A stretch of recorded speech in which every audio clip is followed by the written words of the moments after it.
Hello, it's Philippa Billette from the Ending Body Burnout Show. I'm excited to bring a very special guest onto our podcast today, Monique Catteral. We're going to be talking all things breath and breath work and how to regulate your nervous system by tapping into your own inner medicine, which is our breath. I'm so excited. So a bit about Mon. So Mon is a well-being coach specialising in relaxation and stress management with easy to apply tools using the mind, body and breath. She takes a holistic approach, inspiring prevention over cure, living over existing, and human beings over human doings. Mon runs relaxation and breathwork programs, exam preps in schools, youth yoga, and teaches mindful Pilates and is an Access Bars practitioner. Mon is accredited in health coaching, breath coaching, youth yoga, Pilates, meditation, mindfulness, and Access Bars therapy. She's a bit of an all-rounder. And without further ado, we will jump into the conversation now.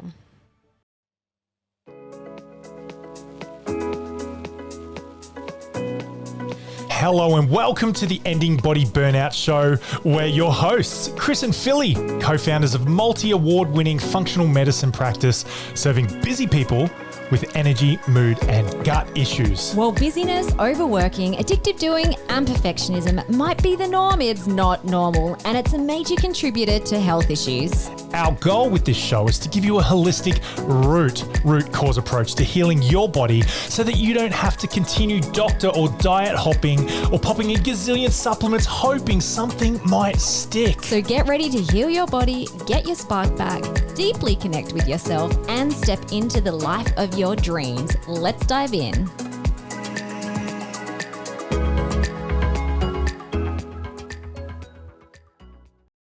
Hello, Mon. We are so excited. Hello.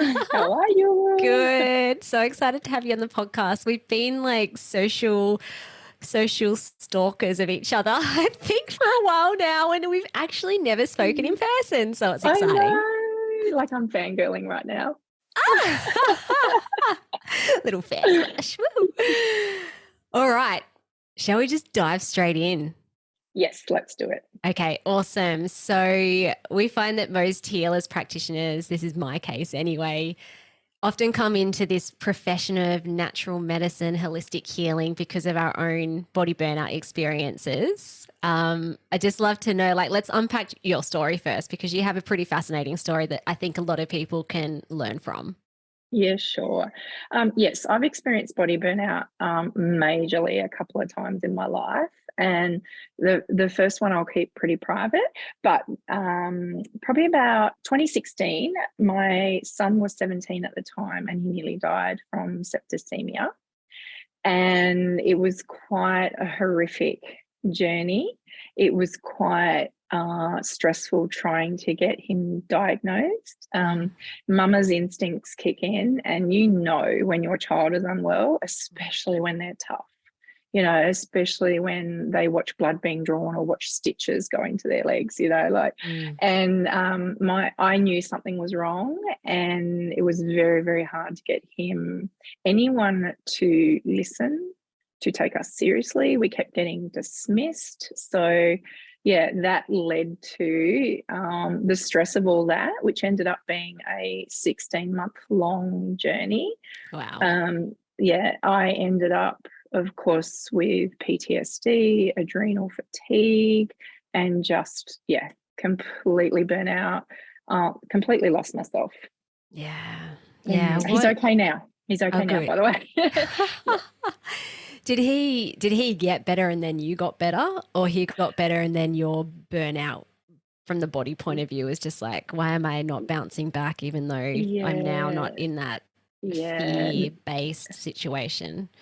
No, I would say his journey was 16 months before he was actually cleared by the head of infectious disease. And during those 16 months, he was on 2,000 milligrams of antibiotics a day, keeping him alive. And so during that whole time I was unwell and I was just a zombie running on autopilot.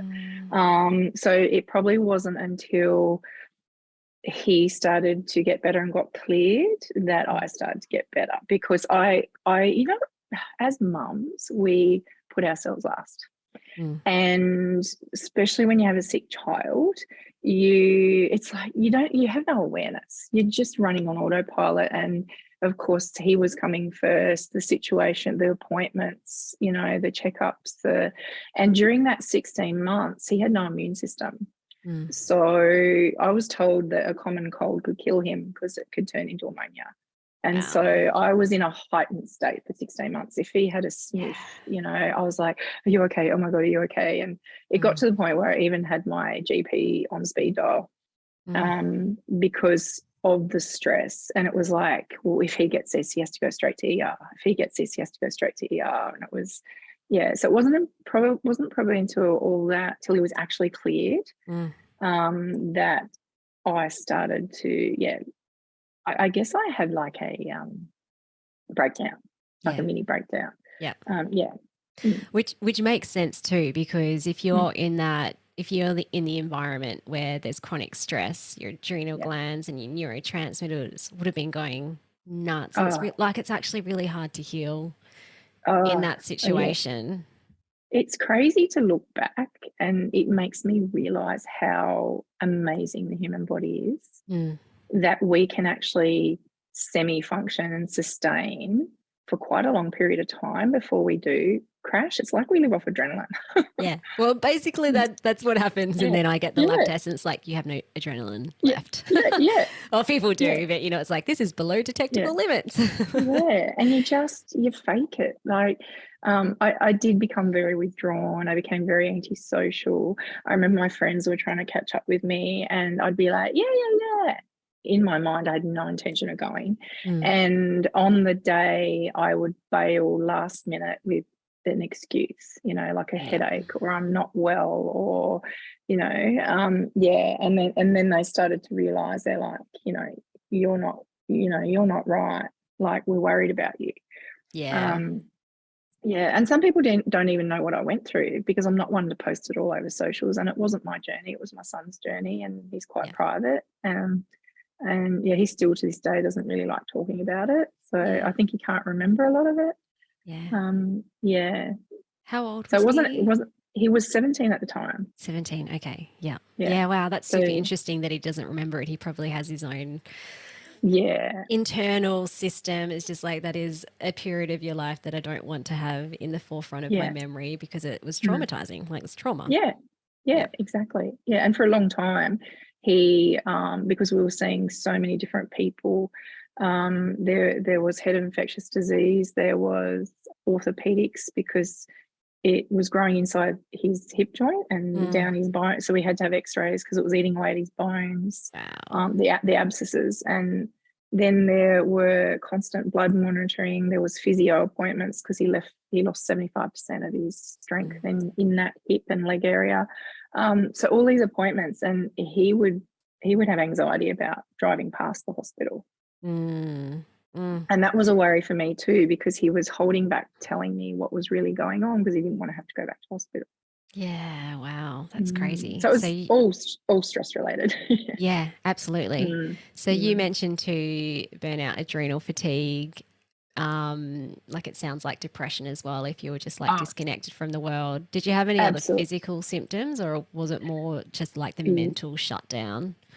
It was more mental. I think I was just a zombie, like existing, not living. And I do remember I lacked motivation. I wasn't exercising, I wasn't socializing, but physically I was crying all the time. And I had clients coming to me. I've been a hairdresser 36 years and I still do that a couple of days a week. And I would be in the toilet sobbing in between clients, and I'd be in there going, stop, just stop, and a client would walk in and I'd lie. They'd go, are you all right? And I'd go, oh, I just had one of those coughing fits, where your eyes water. And then I'd have to be all like, so what's going on in your world? And the minute they left, I would physically And I would just curl up in a ball sometimes and sob and sob and sob. And my poor partner, and of course, this was when my kids weren't around. I've also got an older daughter who was doing her uni, and she was stressed about uni, and I couldn't show her how worried or stressed I was. I didn't want my son to see I was their rock. And so when I had these crumbling meltdowns, it was when no one was around to see me. My partner caught me a couple of times, and poor guy, he just didn't know what to do. He'd run away. But yeah, physically I had no energy, very easily irritated. Funny enough, I remember craving a lot of junk. And I was eating a lot of junk during this time because I had no motivation and energy, and I just stopped caring. I stopped, probably cooking as well as I'd normally do. I know when he was in hospital for a month, and because I was there till like midnight, 1:30 in the morning, I was too scared to leave him. I was calling into McDonald's pretty much every night on the way home and just having a small fries or, apple pie or, physically no motivation, no energy, irritated, craving junk. Which is not that funny actually. Sometimes people are like, kind of like, it's usually like, I don't have motivation, but the physical side of things too is when you are in adrenal fatigue, you're constantly craving things to try and bring up cortisol. So it's almost like sugar and junk food will actually spike your blood sugar levels. And then it's almost like it tries to artificially increase cortisol as well in like a healthy way. That makes sense. But then everything crashes, and then it's like, oh, now I need more. And I swear I became addicted to potato crisps. I had this specific flavor, and I would eat the big full packets like 3 times a week, which of course, when you're unwell and you're not exercising, I've always considered myself, I've always been quite active. I've considered myself quite healthy, and because I put on weight, I remember looking in the mirror and feeling like I didn't recognize a person looking back at me. I remember I felt like I'd aged physically in the face by about 10 years. Yeah, wow. Yeah. And I did have a couple of clients at the time say to me, "Are you okay?" And if they said that, I'd cry. So we, like in functional medicine, we always want to get to the root cause of why the body systems burn out in the first place. So you mentioned stress. With more hindsight and wisdom, do you was it just stress, or had you kind of like in the process or after you healed, you're like, why did I lose? Why did I lose the plot? Because I could see other mothers with extraordinary journeys with their children's health issues, but they don't end up there. Like, have you ever kind of unpacked that for yourself around what happened? Yeah, it was definitely mostly stress related, and I think it was ego related as well, because I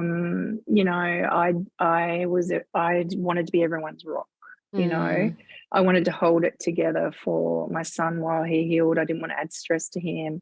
My daughter was doing stressful uni because she was wanting to be a physio. I didn't want to, I didn't want them to see that I was not okay, I suppose. So that contributed as well. So I'd say it was definitely stress, which led to the poor nutrition. And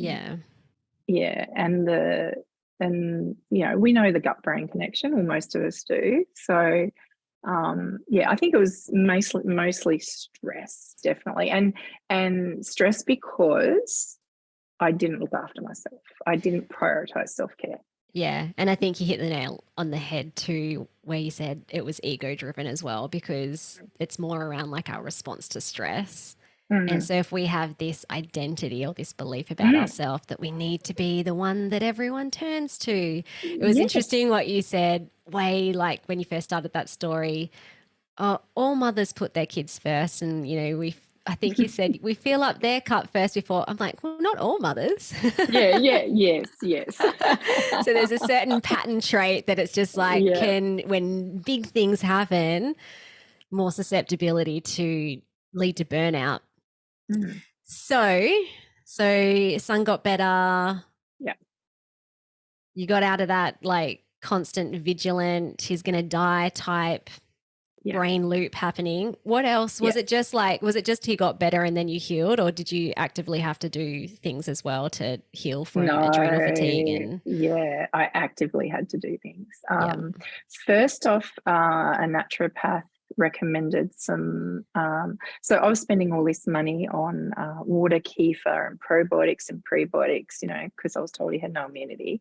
There was one thing I learned about going through the system the way we did was there's such a huge lack of communication and knowledge and information for us.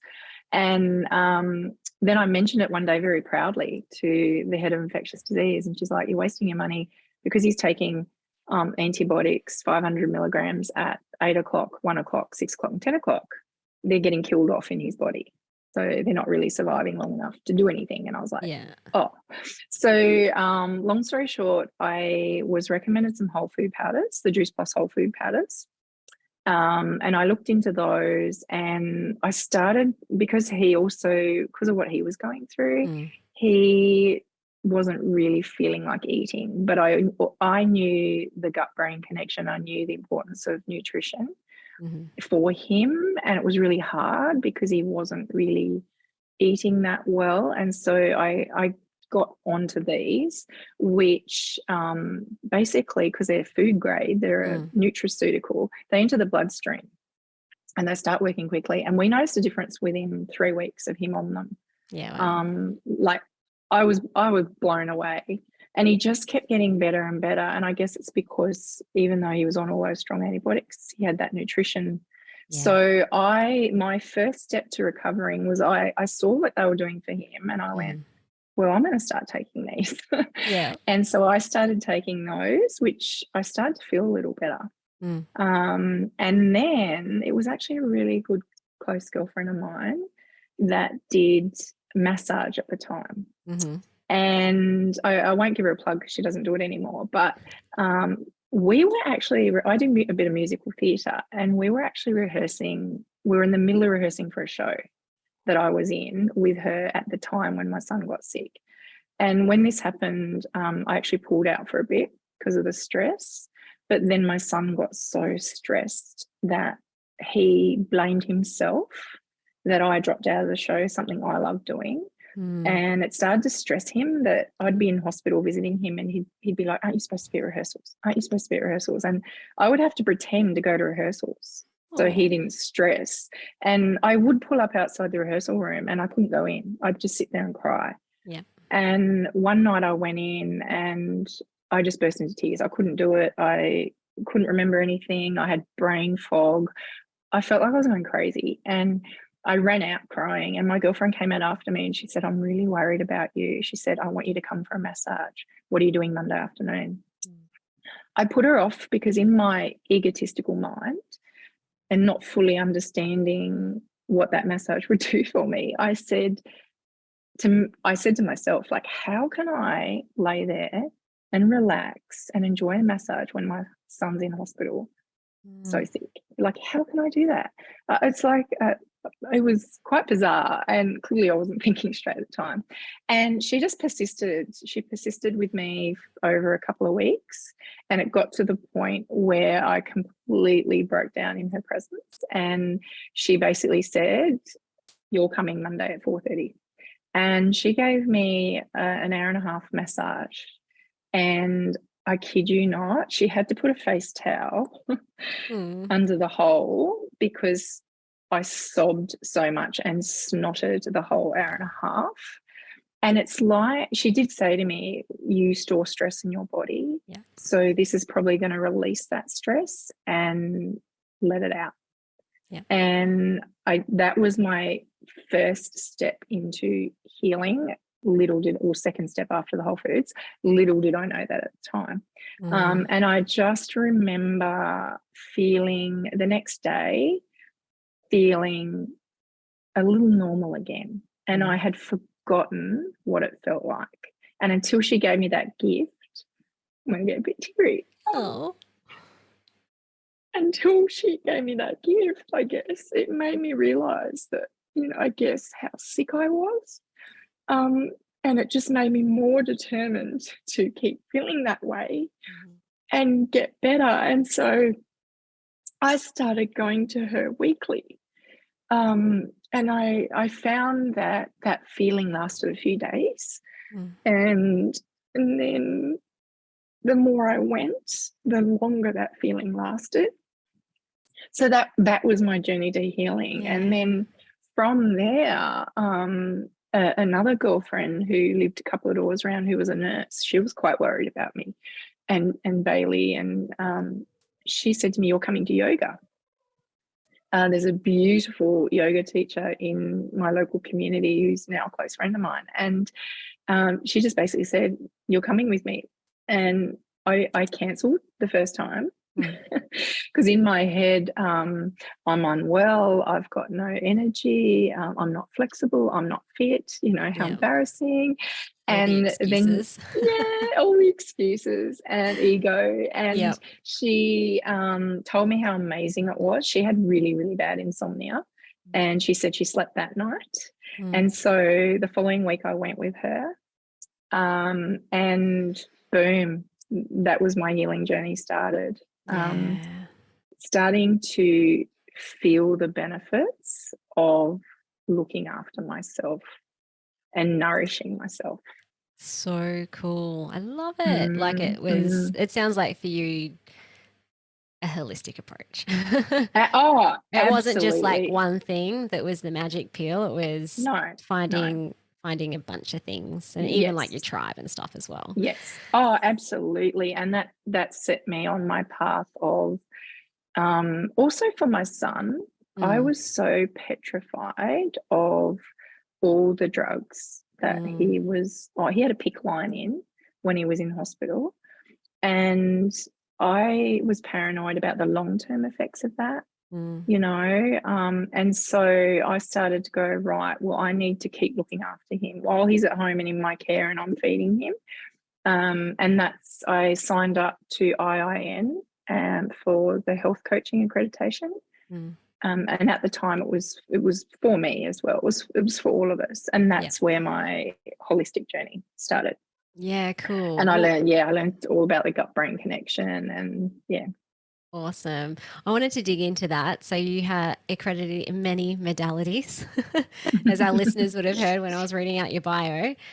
But I think, correct me if I'm wrong, but one of your big passions around what you do is the power of breath and teaching people how to become their own self-healers, self-regulators. Yeah. Absolutely, yes. So why do you love breathwork so much? Oh my gosh, because it's something we do every day anyway.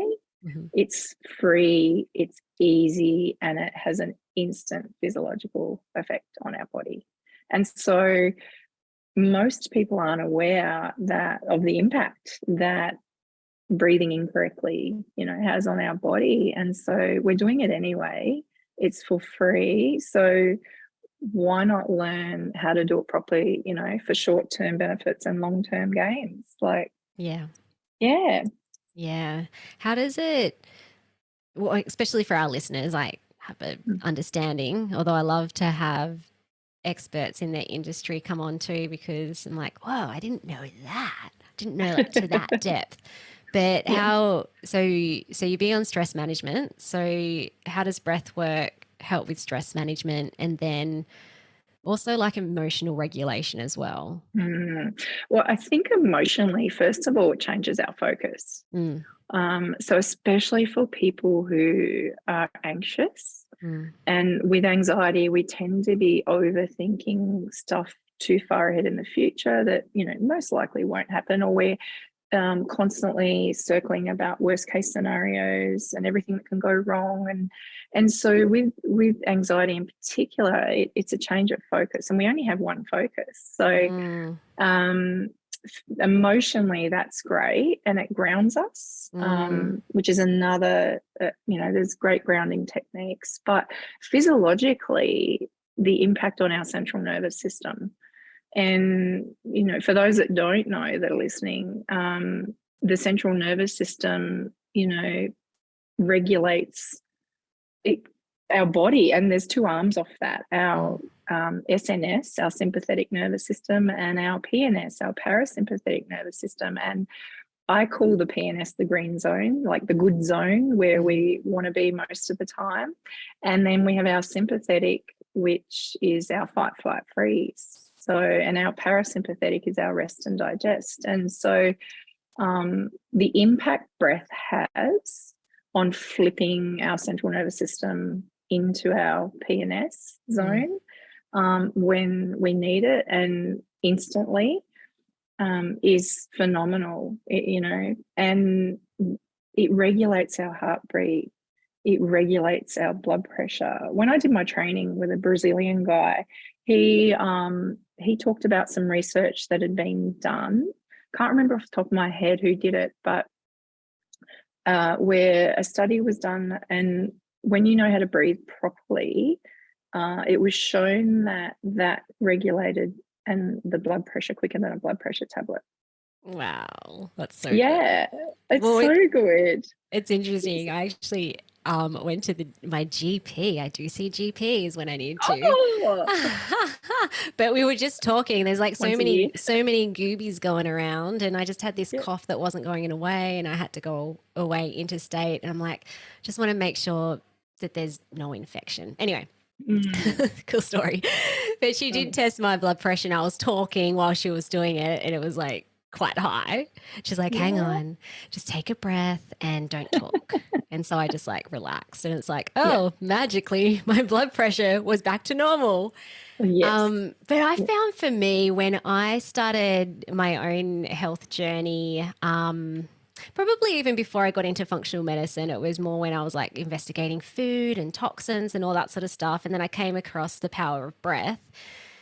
I think it might have been Paul Chek. Maybe I watched a little YouTube video or something, and I was shocked that I couldn't breathe past my ribs. Like it was just like getting stuck in my chest. Yeah. And even doing the practice where, you put a hand on your chest, one on your belly, I could not get my belly to rise. It was insane. I did after a month of just like every day, every hour practicing, like getting right down into the diaphragm, belly breath.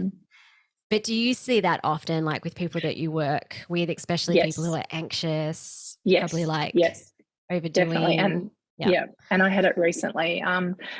I've been doing a bit of work with college students, and I've created a little program for exam prep to help the students, just give them some coping tools, stress management tools. I'm a mindfulness practitioner as well, so some mindset, confidence stuff, and some tips about staying off their gadgets and EMFs and sleep and things like that. And there was a student that struggled with, she felt worse afterwards, not better. And and the thing is too, I find people who are maybe a little bit anxious, I mean, I don't know much about this student, but people who feel a little bit anxious, or I find if you're a perfectionist as well, sometimes and I guess too, in that situation, I only have a short time with them.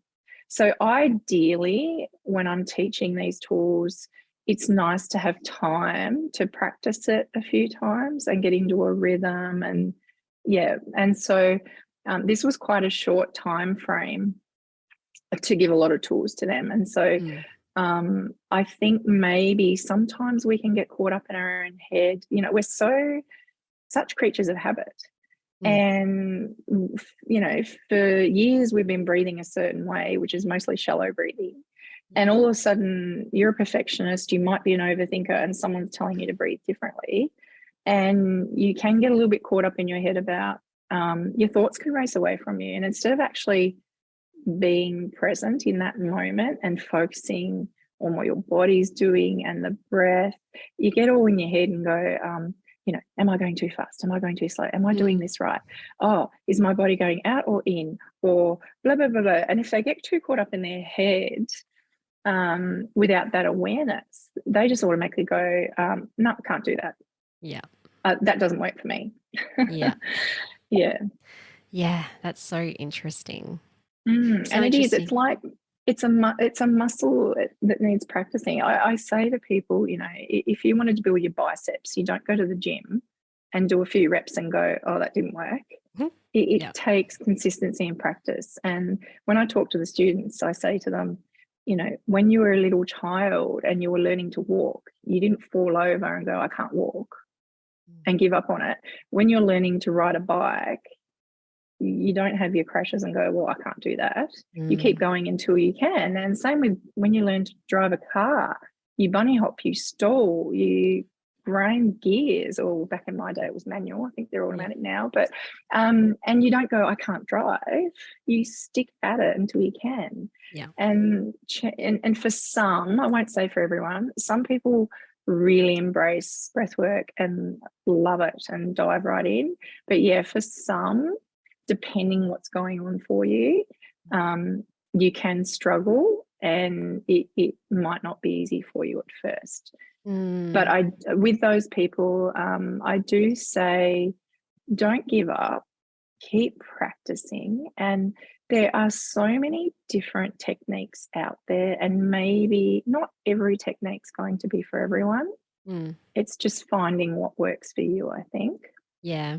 Something, although I pushed through it, so it probably wasn't the thing that stopped me from being able to breathe deeply, because I was able to retrain, but something I find impacts people are hiatal hernias. So if the stomach's kind of like, stuck up into the esophagus, pushing up into the lungs and the heart, and often there's that like would make tearing the sense. diaphragm wall. Yes. Yeah, it's almost, I mean, it's not impossible to do that like nice functional breath, but it is not functional. The stomach being there, and so it can impact things. And one thing I did learn too, you know, a lot of people say, take a deep breath. And sometimes taking a deep breath can be negative for somebody, especially if they're used to shallow breathing or they've got restrictions. And so they may not need to take a deep breath. They may just need to slow it down. Yeah. And sometimes just slowing it down and focusing and being present is enough. It doesn't necessarily have to be deep. You know, and sometimes that's a good start to breath work, and just slowly working your way in. We're all different. Yeah, that's really interesting. Before we hit record, I said, oh, Chris would have loved to be on the interview today, but he's not feeling well. And I said to Mon, oh yeah, he's the one who, like, he's daily breath work and he's really like consistent in that. But then as you were just saying that, I'm like, I do breath work every day too. I just do it more usually if I'm doing kind of like reprogramming belief work or visualization or listening to a hypnosis. My breath will just naturally fall into that rhythm without me holding my breath for 4 minutes, for 4 seconds, and Yes. yeah. And that's the thing. And I think when you're quite holistic, I think it does become a bit of a habit and a programming where we're probably doing it a lot and don't realize it anyway. Yeah. I know myself, it's so habitual for me now. And I do it so often now. And I know this because I no longer am super irritable. I'm no longer super reactive, like, compared to how I used to be. I'm so chill. And, I take little moments throughout the day. So if I'm driving out and about and I hit a red light, I'm like, instead of going, oh, bloody red light, why me? I've got to get somewhere. It's like bonus. I get to do some breath work. Yeah. And so every time I hit a red light, and if I am made to wait for an appointment, instead of getting all worked up and angry about wasting my time, I don't waste my time. It's like bonus. I do my breath work. Yeah. I love it. Yeah. Supermarket aisle. I stand there and do my breath work. Yeah. Yeah. That's so awesome. It's so awesome. So it's super easy just to implement it into your daily life. There are certain techniques, yes, where people don't even know you're doing it. Yeah. So definitely helps with things like anxiety and overwhelm and irritability. And if you're in that fast-paced go mode, fight, flight response, have you noticed any physical symptom improvements or reduction with like clients that you've worked with breath work? I'm Yes. curious.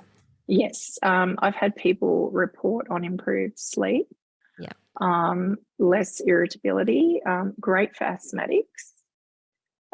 It's helped a lot of asthmatics. I've even had young girls say that it's been able to prevent anxiety attacks.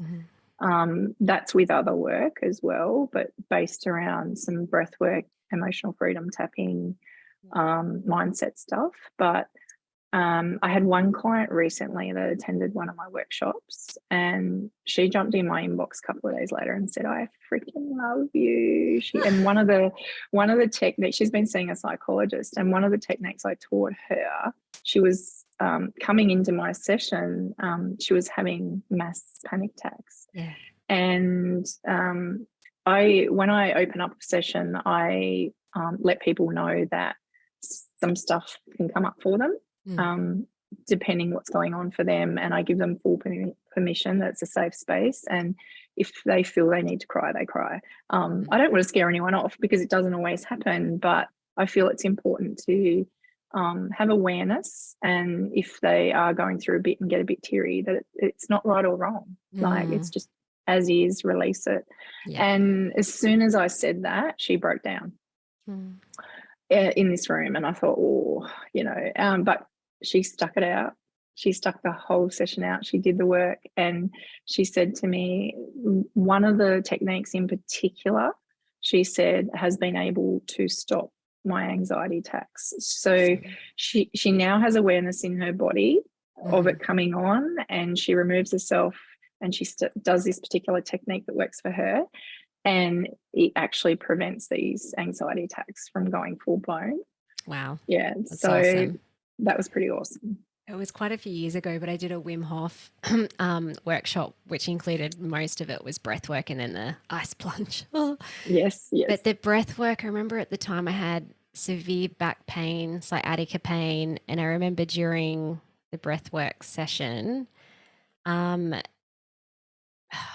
was the sensation? I think it was just like warmth, energy, light radiating in the spot of my back that was really sore. And then after that, back pain disappeared. Wow. It was how amazing is amazing. That? So cool. Oh my gosh. Well, breathwork's been proven to boost our immunity as well. Helps with focus, helps with clarity. There are so many benefits to breathwork. And one thing that I found interesting when I did my training was that he taught us noses are for breathing, mouths are for eating. And there's so many different modalities out there, and there are, like Wim Hof and all of that, and they all serve a purpose. But inhaling through our mouth for long periods of time is actually really bad for our health. And you'll find snorers tend to mouth breathe. And long term, that's not great for us. Short term, it serves a purpose for different things. And so young children who mouth breathe consistently, it affects the development of their palate and jaw. Yeah. So that's really interesting. Yeah. So crazy. I forgot to ask you before we hit record, although I did kind of like send you some dot points and stuff. But are you happy to do a 5-minute breath work? Oh, absolutely.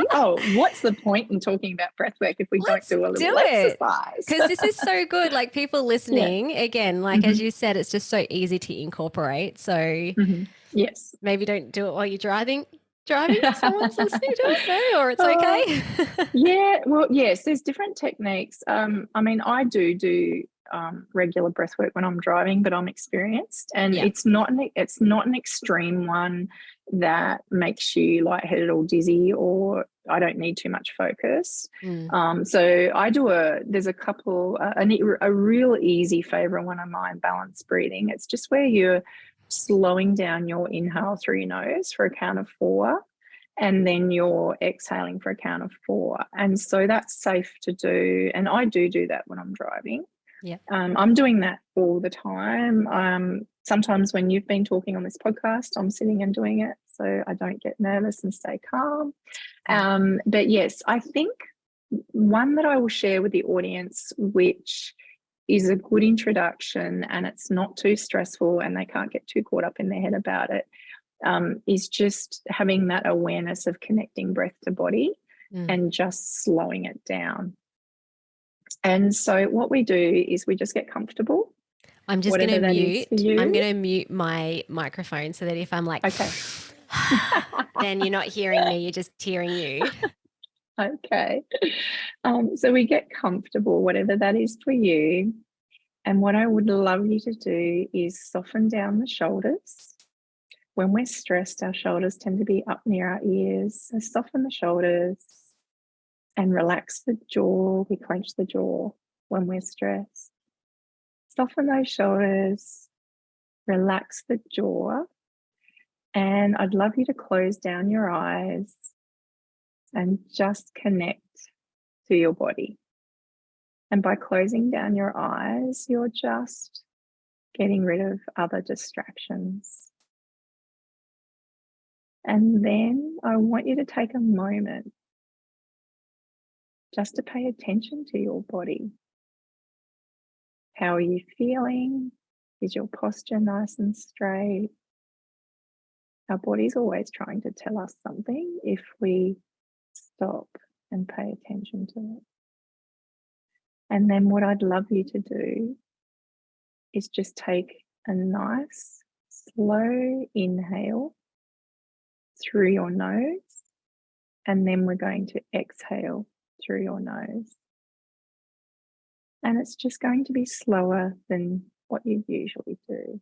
It doesn't have to be deep. And I'm going to count because a lot of people will say, I don't know how slow to go. So I'll count as a guide. So inhale, 2, 3, 4. Exhale, 3, 2, 1. Inhale, 2, 3, 4. Exhale, 3, 2, 1. And it's just slowing it down to what you'd normally do. And then for the little exercise, we're going to keep doing that. And we're just going to do a set of 3. So inhaling, that's 1. And then just let the exhale be. If it's comfortable for you to go deeper, please do. And on your next exhale, that's 2. And just let the exhale be. Staying connected to body. And then your next inhale is 3. And just let the exhale be. And if you lose count, that's okay. Just start from 1 again. And if your thoughts start racing, just come back to the breath. What does it feel like in your body? When you breathe in through your nose, is it warm or is it cold? When you breathe in, your chest rises. When you exhale, your stomach shrinks. And that's just a lovely little simple exercise where you can actually just connect to breath and body, ground yourself and just be, and just learn to slow your breath down. So that's usually an intro breath that I start most of my work with. Thank you. Oh, well. I feel it's crazy how quickly it can change your state. It is. Like within seconds. It is, yeah. That's usually how I introduce breathing. It's just really simple and it's just about connecting and just practicing, because most of us breathe in and out, in and out, in and out, too fast and too shallow. And so that little exercise can just get you connecting. Most of us don't connect to our body. We're just go, go, go, hustle, hustle, hustle, and we just unconsciously live our lives, and we can get into that existing rather than living. And so this just brings us back to the present moment, I think, as well. Yeah. Now that might be the answer to the next question, but if you have anything else that you want to throw out. So most of our listeners are busy, burnout, experiencing energy, mood and gut issues. What advice or tips would you give someone who is feeling like this, and like just easy first steps to help someone become more regulated? Oh, I could talk about this forever. So easy first steps. The easy first steps would be to start taking moments throughout your day to just stop and breathe. And it doesn't have to be a technique or a counting or a box breathing or a rapid breath. Just take moments to stop and focus on slowing it down. So that's one easy step. Another is get into nature daily, even if it's just 5 minutes in your backyard or out on your deck in the mornings. Win the morning, win the day, I say. Too many people get up, turn the TV on, turn the radio on, read the paper, and they're just absorbing all this white noise straight off the bat. And something stresses them out, or someone upsets them on Instagram, or they got a bill, or so. To me, a simple thing, I guess in a nutshell, it's nourish you, start nourishing you. I always start my mornings in nature. In winter, I'll have a coffee in the morning. I'm a big smoothie girl. I will go outside, even if it's cold. I will put a coat on and just stand outside, if it's only for 5 minutes, and just listen. If the sun's out, I'll close down my eyes and feel it on my face, and just listen to what's going on around you, the birds, the dogs, the neighbours. And what's 5 minutes out of your day to nourish you?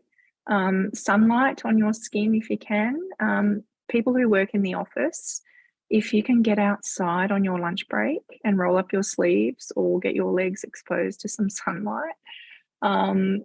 Movement. When we move our bodies, we feel better. But it's prioritizing nourishing yourself daily, I think, in a way that works for you. And it doesn't have to be gym classes or costing money, just some sort of self-care. I get clients to write a joy list and write all the things that bring them joy. And I'm like, do something off that joy list every day. And it just might be playing with your puppy for 5 minutes. But I think prioritizing nourishing you, self-care, diet and nutrition for the gut-brain connection, being really conscious of what you eat, sleep, eliminating stress, and getting support where needed, like yourselves, like Chris and Philly. Obviously, obviously, taking control and looking after self. But sometimes that's a great first step, and it's easy. But sometimes we need support, and we don't reach out for it. So getting preferably functional support, where someone will actually look at you as a whole and get to the root cause. And that's why I'm such huge fans of you guys, because you don't just mask the symptoms or tell people, oh, you just have to live with it. I think getting good functional support is definitely one of those steps. Yeah.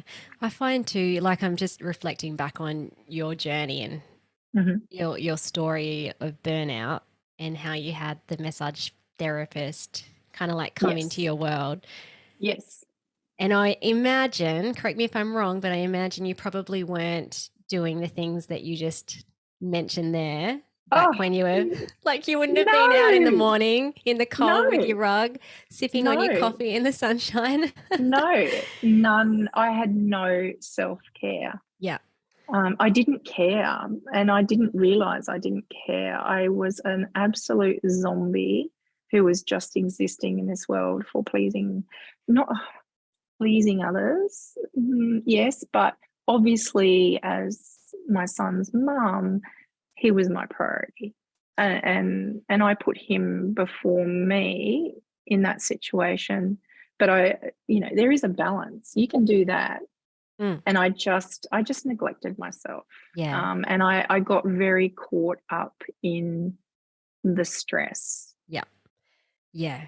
of it And all. yeah. And when someone is in that like deep burnout zombie Oh, mode, it's really hard. Like most people know to get sunshine and eat well and mm, move your mm, body. But mm. sometimes, Oh, often you need a bit of a guide, I guess, like a guide to yeah, come into your world to say, not yes, even to give yes, you permission, but teach you how to mm, give permission to yourself yes, to care for yourself. And yes. And that's that's what often the yeah, blocker for people is that, yeah, I know all the things, absolutely. but why can't I Yeah, do it? What's yeah. permission? I was doing the complete opposite of all the things, Hmm. without even a second thought for my well-being, and my only focus was my son's well-being and getting him better. I didn't even realize I was neglecting myself. And yeah, my friend, I guess, forced me to stop and do something for me. Hmm. And the next day, that I will never forget that feeling. I remember driving somewhere and I thought, oh my goodness, I feel happy. Mm. I had forgotten what happy felt like. Yeah. Yeah. And then it was like, I want more of this. Yeah. And Yeah. yeah, and that's why I started going to her weekly. And not only that, she was a sounding board because we were friends. I was able to vent to her, you Mm. know. So she was like a free counselor. I mean, I was having counseling support from the hospital as Yeah. well. But yeah. Yeah. So awesome. Well, I'm so glad. I think like especially all the people in your world who have been working with you and worked with you in the past that Yeah. I always say my mess is my message. And so although we have Yeah. to go through hard stuff, you can Yes. come out of it with so Yes. much more wisdom and growth, and Yes. just the impact you can then have is like Mm, a beautiful ripple effect out into the world. absolutely. And just touching on that, a lot of us tend to wait until we're broken Mm. and then seek out to get fixed. I'm really, since my journey and studying health coaching and all the things, I'm really big on prevention over cure. Like, why wait till we need stuff? There are simple things we can do daily so that when we do encounter stress, we can manage it better.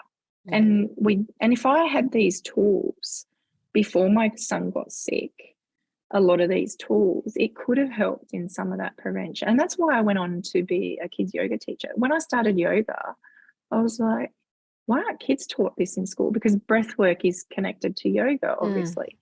And I went, I need to, if I knew this when I went through some stress when I was a child, and it's like, if I had these tools just to help me cope better, Mm. yeah. Yeah, it's so cool. Mm, mm. Well, if any of our listeners are interested in exploring breath work or anything else that you do or Yes. we've been chatting about, how can they get in touch with you? Oh, What's the sure. best way? Okay. Best way would be, I have not long started a business page on Facebook and Instagram, which I'm going to get better at.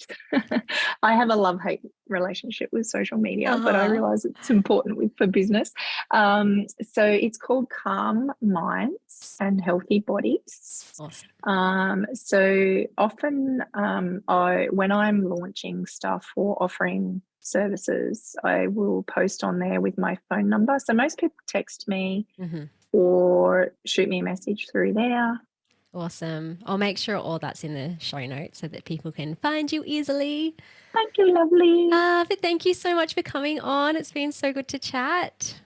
Yes, I'm so excited to finally connect and like the work you guys do is phenomenal. And I think I actually found you because I have sick clients. I'm a server. I'm always trying to help people.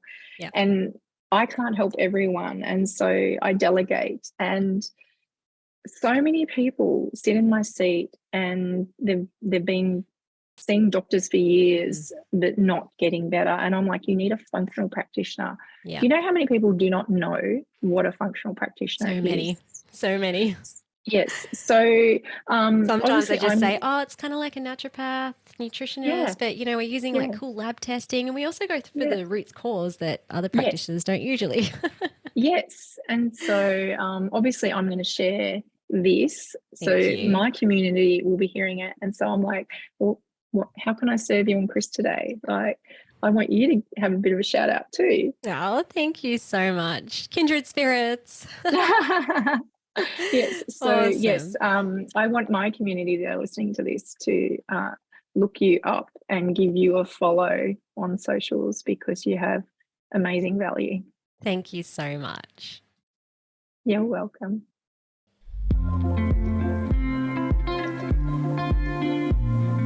Thank you so much for listening. We so appreciate you. If you'd like to give us extra smiles, drop us a review and spread the love by sharing this episode. You can also rate your own state of burnout and the root cause contributors by taking our Ending Body Burnout assessment on our website.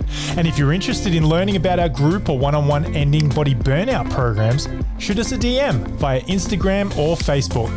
Have the best day ever.